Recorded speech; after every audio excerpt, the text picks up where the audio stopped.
Too much pork barreling in the stimulus bill. Wall Street bought the Democrats, too. Democrats aren't supposed to say things like that. It ends your political career. But I don't have a political career. Who's that guy? That guy is Mickey Kaus. He's a liberal from the liberal, I guess, hotspot of Venice Beach, California, who actually ran against the Democratic incumbent in a primary campaign in California. He's a great blogger at Kaus Files, and he joins us now from Los Angeles. Mickey Kaus, welcome to the show. Thanks.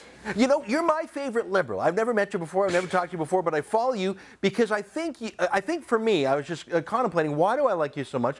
Because you're not a partisan. You're not defending President Obama no matter what. In fact, I think your criticisms of Obama from a liberal point of view are quite thoughtful. How do liberals regard you, given that you're not a doctrinaire down-the-line Democratic Party soldier?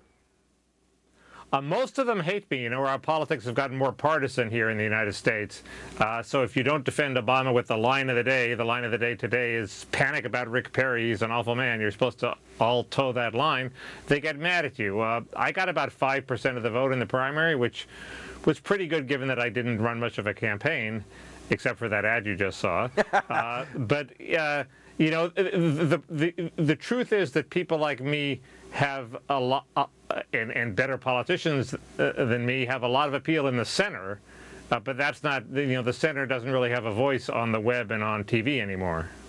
Well, now, I know other conservatives who are very rambunctious, like my friend Ann Coulter, loves to debate you. Is it because you engage in a substantive debate instead of just trading talking points? Like, I'm trying to figure out if you really are a liberal. I mean, you just posted on your blog, Kaus Files, the other day, that your top 10 things Obama should have done wrong. Was that a liberal critique, or were those actually conservative talking points uttered by a liberal? I thought it was a liberal critique. I mean, I supported Obamacare. I just think he sold it terribly. I support Medicare. I just think he's selling out Medicare.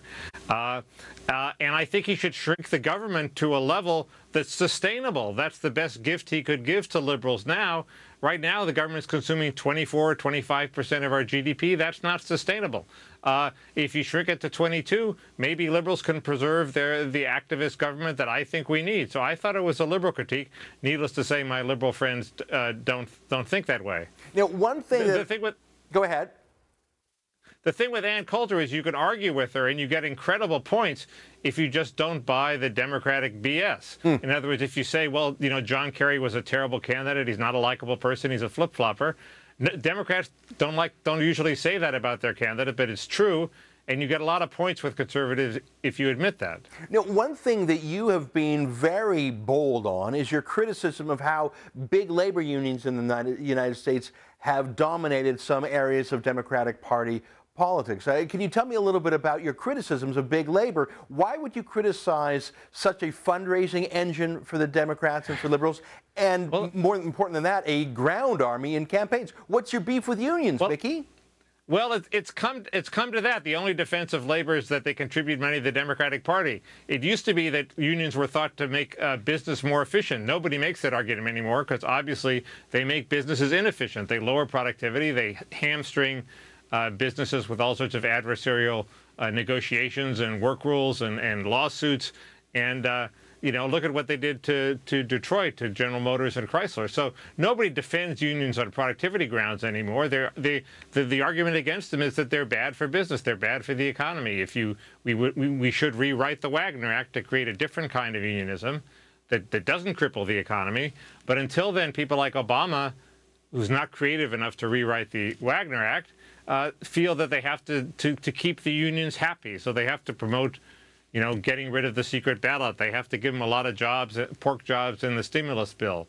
And that politics is sort of reaching a dead end because people are realizing that unionism as defined by Franklin Roosevelt in 1940 doesn't work anymore. You know, I want to ask you about some of your top 10 criticisms of Obama in a moment, but before we leave the subject of Detroit and the auto industry, you are a bit of a car aficionado. I mean, you take a break from politics and just talk autos.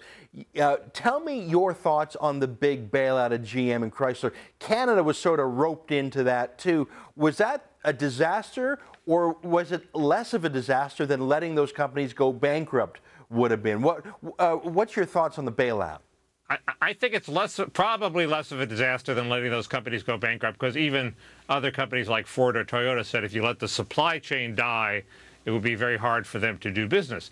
But Obama could have asked the UAW to take a little pay cut. I mean, they didn't take a cut in their hourly pay of even $1. A $28 an hour job can't go down to 24. That's not still a good job. And that would demonstrate that there's some penalties to driving your companies into bankruptcy.